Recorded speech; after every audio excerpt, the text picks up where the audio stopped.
bara hefjum við þennan fund formlega, hjartanlega velkomin á kynningu á raunfærnimati á sjúkraliðabraut og það eru svona ákveðin atriði sem að við þurfum að fjalla áður en kannski best að ég byrja, ég kynni mig.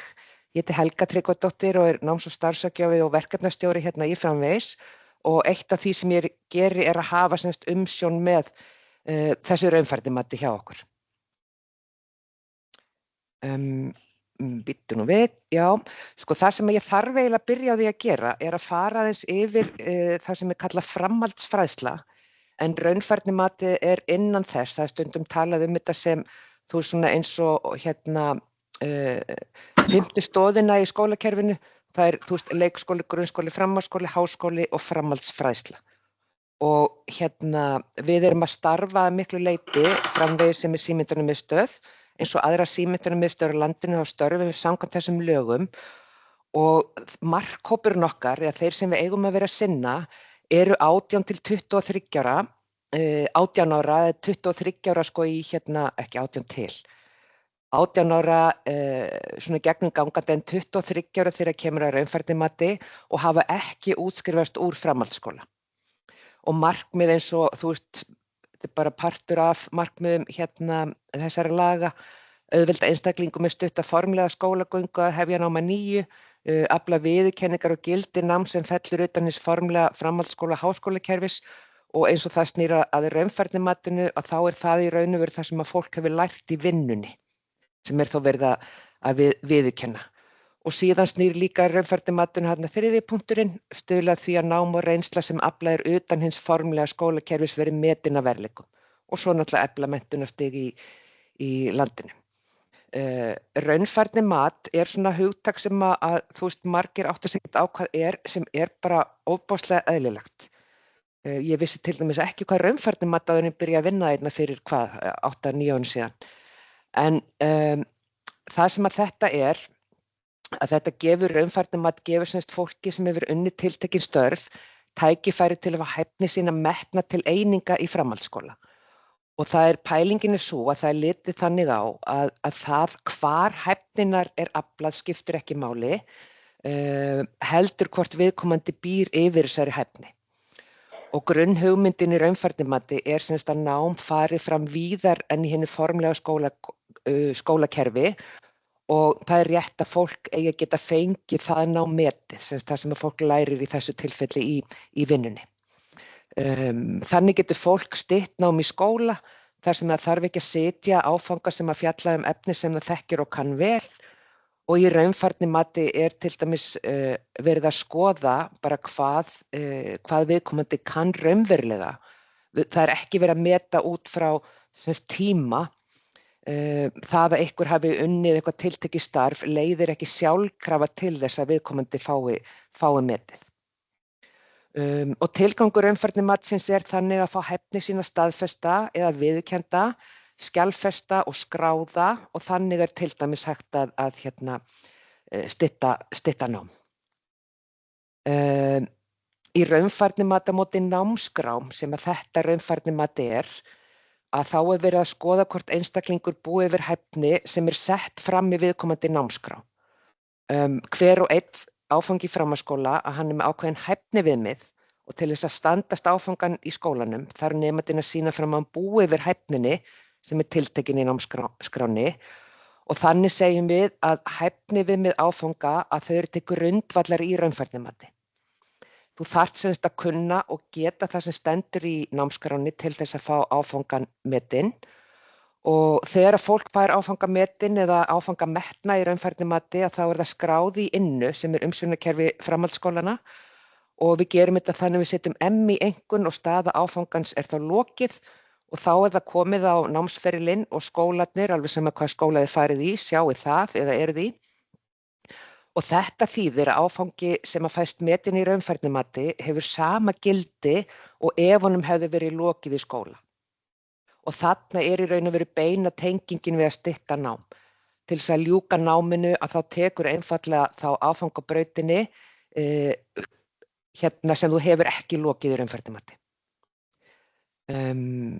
Ok, en þá getum við snúið okkur að máli málana og það akkúrat raunfærnimatið gagnvart námskrá á þessa tilteknu braut og það rétt að taka fram að þeir tala sjúkrarlega braut að þá í raun og veru líka tala sjúkrarlega brú af því að þessir áfangar eru þar líka.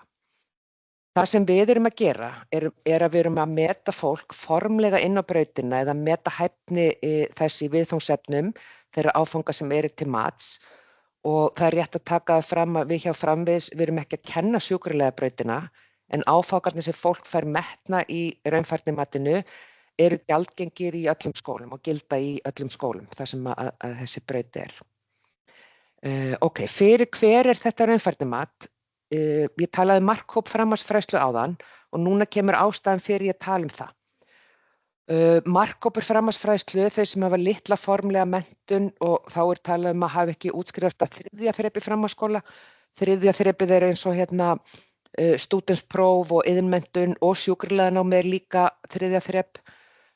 Hafa náð 23 ára aldri og hafa starfað í umönnun eða aðhlynningu tengdum störfum í að minnstakosti 3 ár. Það er lágmarkið.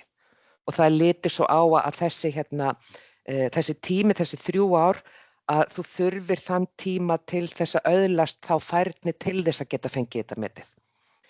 Síðan það sem gerðist, raunfærnimat er yfir 20 ára gamalt ferli, það byrjaði í iðngreinum og var þá bara fyrir markhópinn, en síðan var ásókn frá öðrum, til dæmis fólki með stúdentspróf eða eitthvað aðra menntun, að komast í raunfærnimat og þá er tekin svo ákvörðun bara heilt yfir að þeir sem falla ekki undir markhópinn geta farið í raunfærnimat en þau greiða þá fyrir það sjálf samkvæmt verðlista fræðslusjóðs og mér minnir að þessi upphæð sé nú orðin gömul, ég minnir þetta hafi hækkað örlítið, ég þarf bara að kanna það en það sem hefur gerst er að langflest stéttarfélög taka þátt í þessum kostnaði bara eins og öðrum kostnaði þegar fólk er að fara í nám. Og það er svona, við erum búin að meta 20-30 manns og af því er það bil 10% sem hafa verið utan markhóps og það er þá allt fólk sem hefur fengið styrk frá sínu stéttarfélagi eða jafnvel vinnuveitendum til þess að fara í raunfærnimatið og ég veit að þetta er slatti peningur en það sem kemur líka á móti er að einn áfanginn hjá okkur er vinnustaðanám í öldrun eða hjúkrunardeild. Það eru 15 launalausar vaktir. Þannig að þá er strax þarna komin kostnaður sem að vegur upp á móti. En það er bara rétt að taka þetta fram og þess vegna tölum við framhaldsfræðsluna að af hverju þetta snýr svona. Ok, ferlið í raunfærnimati, það er í fyrsta lagi skráning. Flest ykkar hafi skráð ykkur, það skiptir svo sem ekkert máli. Þessi skráning er í raun og veru bara til að fá svona eitthvað smá hugmynd fjölda fyrir okkur bara og til að þá eru þið komin á póstlista. Það er sem sagt búið. Núna erum við í þessari kynningu. Það sem er þá næst á dagskrá er skimunar viðtal sem er þá hjá mér og það er bara einstaklingur, það er maður og mann, það er ég og þú og það er, aðeins og fljóta mér og það fer í gang bara á morgun. Síðan er færni skráning og það eru 2 fundir á netinu. Við gerum þetta allt saman á netinu nema ef að fólk óskar eftir því að koma í hús og þá er það til mín í Borgartúnið. Og það er ekkert mál, ef að fólki finnst það betra og stundum jafnvel sting ég upp að því. En svona jafnaði fer þetta fram á netinu og það gerir það líka verkum að þetta er óháð búsetu. Færniskráningin, þetta eru 2 fundir sem þeir að mæta á netinu, þar sem er annars vegar fyllt út færnimappa og hins vegar gátlisti sem ég fer í betur og eftir. Og er það líka þannig að fólk getur valið tíma af því að flest ykkar eru nú í vaktafinu.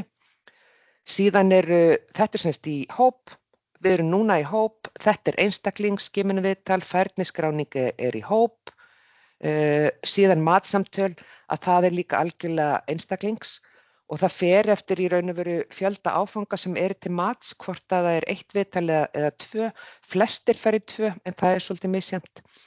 Og síðan er útskrift og það sem við erum að tala þar er að einingar eru skráðar í Innu og og svo lokasamtal hjá náms- og starfsráðgjafa þar sem verið að bara ljúka ferlinu og fara yfir og svona. Ég ætla að fara hérna í hvert atriði fyrir sig. Það í fyrsta lagi skimunarviðtal og í þessu skimunarviðtali þá erum við að fara bara yfir hvort þú átt erindi, hvort þú uppfyllir skilyrði, þú ert í markhópi og annað slíkt og ef að þið eru eitthvað óviss, sko það að bóka sig í skimunarviðtal ekki skuldbinding til þess að halda áfram. Heldur þú veist að þá fáið þið nánari upplýsingar og við getum rætt málinu og ef það eitthvað vafamál og eitthvað svoleiðis sko.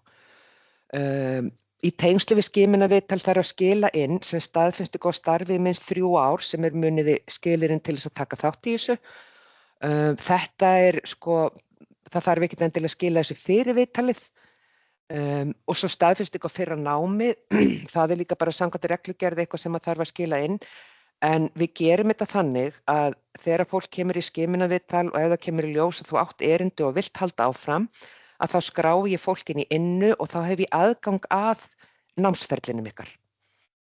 En svo ef það eitthvað nám sem ekki inn í innu, að þá kannski sendið mér staðfestingar því og annað slíkt. Þið bókið sjálf skimunarviðtal og það komið krækja á heimasíðuna, ég sýni ykkur það á eftir, þar sem þið bókið viðtal. Ok, skimunarviðtalið, þá það næsta á dagskrá, já þetta semst í janúar, ég búin að taka frá tíma á morgun og föstudaginn og síðan á mánudag og þriðjudag. Ef þið komist ómögulega þessa daga, að þá finnum við út úr því. Ef einhver vill ekki gera þetta á Teams af einhverju ástæðu heldur vill koma í hús og hitta mig, að þá finnum við líka út úr því. Ok, færniskráningin, þetta kann að hljóma svona flókið, en þetta þetta skref fyrir skref og þetta línulegt ferli. Semst þið komið í skimunarviðtal, skilið inn gögnum námsferil, skilið með staðfestingu á starfi, síðan farið í mætið á fund þar sem fyrir mig færnimöppu. Þegar það búið búin að skila henni inn að þá sendi ég ykkur matslista, þið mætið á fund þar sem þið fyllið út matslista og eftir það, ég til dæmis bóka aldrei matsamtöl fyrir en öll gögn eru komin. Staðfesting á starfi, það búið skila færnimöppu og skila matslista. Þannig þetta allt svona, ferlið svolítið niður njörvað. Og þetta við byrjum á þessu bara í lok janúar og aðeins fram í febrúar, þar sem að þessi fundir ég sýn ykkur þær dagsetningar á eftir. Færniskráningin ég ætla fyrst að sýna ykkur aðeins færnimöppuna hins vegar matslistan. Þetta færnimappa, hún lítur svona út, þetta Word-skjal og þið getur hlaðið þessi niður af heimasíðu matsins eða ég get sent ykkur þetta líka í tölvupósti og þetta eru bara svona persónulegar upplýsingar, starfsreynslan og menntunin ykkar hér, önnur reynsla á færni og síðan markmið ykkar með raunfærnimatinu og líka bara að hverju þið eruð að stefna. Þessi mappa til þess að þarna sé bæði ég og matsmennirnir sem fá aðgang að þessu, þá fáum svona yfirlit yfir ykkar þekking og reynslu. Þú veist, hvar hafið þið verið að vinna, hver hafi verið helstu viðfangsefnin, hvað hafið þið verið að læra.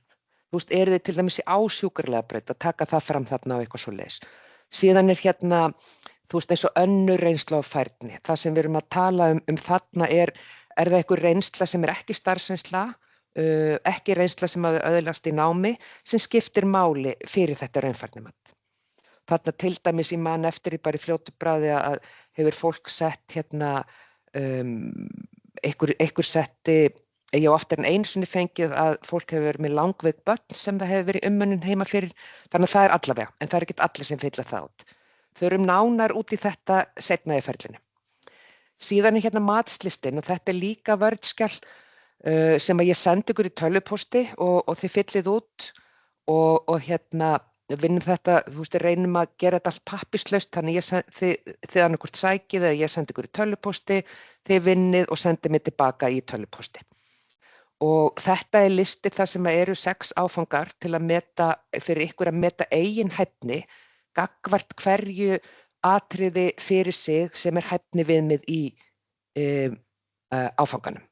atriðin, til dæmis öll þessi atriði, þessi áfangi heitir verknám á hjúkrunarheimili eða öldrunarlækningadeild og öll þessi atriði sem eru að þau samsvara hæfniviðmiðum í námskránni.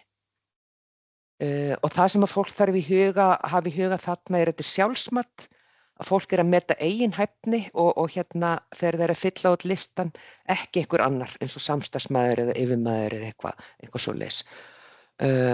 Síðan líka bara ef að því að talsvert af fólki sem ekki með íslensku sem fyrsta mál sem að sækir í raunfærnimat hjá okkur, að þá að gera að nota bara tæknina. Þú veist Google Translate og hvað það sem að fólk er að nota, en við förum náttúrulega yfir þetta bara á fundunum sjálfum. Ok, þá erum við komin að bara áfangunum sem eru til mats. Þetta eru 6 áfangar, 3 áfangar í þrepi 1 eins og það heitir, 2 í þrepi 2 og 1 í þrepi 3 og sjáu þið einingarnar. Þetta er allt 5 einingar nema þessi verknámsáfangi að hann er 8 einingar og það er semst hægt að fá mest 33 einingar metnar. En við skulum hafa það í huga að sjúkrarlega brautin er rúmlega 200 einingar og brúin er tæplega 150 minni mig og þannig að þetta er lítill hluti af brautinni sem er til mats. En þetta jafngildir svona cirka einni önn. Og hversu margir áfangar eru til mats hverjum einum, það fer náttúrulega eftir fyrra námi. Til dæmis það er svolítið af félagsliðum sem hefur komið í raunfærnimat og þá þeir iðulega búnir með bæði heilbrigðisfræði og næringarfræði. Þannig að þá er fólk bara búið með þá áfanga og fer ekki þá í raunfærnimatinu. Ok, matsamtölin, og þetta er þegar öll gögn liggja fyrir og það er ljóst hvaða áfangar eru til mats. Hef ég gleymt að slökka á símanum. Afsakið það, ég ætla að taka mig út af símakerfinu. Svona, búið með það. Ok, matsamtöl, þegar öll gögn liggja fyrir. Allt sem þurfið að staðfestingu á starfi, færnimappan, matslistin og þá liggur líka fyrir hvaða áfangar eru til mats. Af því að í sjálfsmatinu, ef þetta er þannig að þið kannski metið hæfni ykkar rosalega lága, að þá litlari líkur á að þið eigið erindi í matsamtöl. En ég ræði það bara við hvern og einn. Ég skoða alla matslista þegar ég fæ það á hendurnar og ef mér finnst eitthvað sem ef eitthvað sem ég vil ræða frekar, að þá hef ég samband við fólk og við förum yfir það. Eins og ég sagði áðan, fjöldi matsamtala fer eftir hversu margir áfangar eru til mats hjá hverjum einum og þetta eru samtöl. Við gerum þetta á Teams, ég með einn matsmann sem býr á Akranesi og annar á Suðurnesjunum og síðan ef að matsmenn óska eftir því að þá líka hægt að fara fram á að fólk sýni færni sína. En oftast duga samtölin til. Og matsamtölin að við erum að tala að byrja bara í febrúar og vonandi klára í mars. En við tölum svona að þetta raunfærnimat er alla önnina en svo kemur bara í ljós hvort að fer eftir stærð hópsins og algjörlega til dæmis af því að svo í matsamtölunum þá þarf ég að púsla saman mínum tíma, ykkar tíma matsmannana, þannig að þetta er svolítið púst fyrir mig að setja þetta saman en það hefst nú alltaf. Ok, vottunarskráning, metnar einingar eru skráðar í innu og svo loka viðtal hjá mér þar sem við erum bara að fara yfir raunfærnimat. Við erum með heimasíðuna Ég ætla bara að fara inn á hana aðeins. Þetta er framvegis bara síðan hjá okkur og erum við nú að auglýsa þessa kynningu sem er í gangi núna. Ef ég fer inn á bara raunfærnimat á sjúkraliðabraut. Er til dæmis krækjan og þennan fund. Er skráningarhnappurinn sem að þið væntanlega smeltu flest á. Kem ég til með að setja upptökuna af þessum fundi, þannig að ef einhverju hafi ekki komist að þá geta hort á þarna. Ef einhverju sem þið vitið af sem jafnvel áhugasamir, þá getur fólk hort á hann þarna. Síðan ég búin að setja inn, þetta er kynningafundurinn Skimunarviðtöl hjá náms- og starfsráðgjafa í janúar, hér krækja á bókunarsíðu. Og þá bara smelliði hér, farið yfir á þessa bókunarsíðu og þá sjáið þið hérna eru tímar 9., 10., 13. og 14. og þið veljið ykkur bara þann tíma sem að hendar ykkur best. Ég tek frá 45 mínútur í viðtalið, iðulega þetta ekki það löng viðtöl en hérna það ágætt að bara, ef svo ber undir þá höfum við tíma aflögu. En þetta sem sagt heimasíðan sem við notum heilmikið og hérna til dæmis sjálfsmatsfundur 30. janúar og 31. janúar. Þetta eru nákvæmlega eins fundir þar sem við erum að fara yfir færnimöppuna. Þið veljið þann tíma sem að hendar ykkur betur og hérna setjið þá krækju á hérna fundin. Hérna þetta hlaða niður færnimöppuna, svo kemur krækja líka á þessa fundi hér. Þetta líka, ég veit að þetta mikið af upplýsingum en þetta líka skýrir sig svona þegar við höldum áfram sko. En þetta svolítið svona heimahöfnin í þessu raunfærnimati og við notum hana mjög mikið upp á bæði upp á tímasetningar, upp á krækjur og annað slíkt en síðan hef ég nú yfirleitt líka sendt bara í tölvupósti krækjur og annað slíkt. Fólk náttúrulega misjafnlega tölvuvant og þetta mistamt fyrir fólk að standa í þessu sko, þannig að ok, þannig að hérna heimasíðan, síðan eru bara ok, næstu skref hjá ykkur, skrá ykkur í skimunarviðtal og ég ætla að senda þeim sem voru búin að skrá sig á raunfærnimati, ég ætla að senda þeim krækju á bókunarsíðuna en hún líka bara á hérna heimasíðu matsins eins og ég var að sýna ykkur. Þið dundið ykkur við að finna til gögn sko staðfestingu á starfi aðalmálið af því að eins og ég segi ég hef aðgang að matsferlinum ykkar ef þið ákveðið að skrá ykkur í raunfærnimatið og halda áfram. Staðfestingu í starfi, ég hef iðulega fengið hérna, þú veist, eitthvað svona skjal sem að bara frá staðfestingu frá yfirmanni undirritað og stimplað. Það ekki nóg að fá bara tölvupósta, þessi hefur starfað hjá okkur í þetta langan tíma. Síðan hérna, þetta bara dæmi ef að fólk vil skila einhverjum gögnum sem eru ekki skráð í innu, færnimappan og raunfærnimatið að það kemur svo seinna. Þetta mynd af því sem að ég hef aðgang að í hérna innu, bara námsferill þar sem að ég get séð hvort eru búið með ykkur áfanga og eitthvað svoleiðis. En ok, næstu skref, skrá ykkur í skimunarviðtal, finna til gögnum sérstaklega staðfestingu á starfi og mæta svo í skimunarviðtal hjá mér. Síðan þetta, þið sjá þetta aðeins ljósari texti, þannig að þið þurfið ekki að hafa áhyggjur á þessu strax, heldur þetta hérna, þessi 3 punktar eru aðalmálið núna. Þannig að nú hef ég lokið þessari yfirferð og að slökkva bara á upptökunni,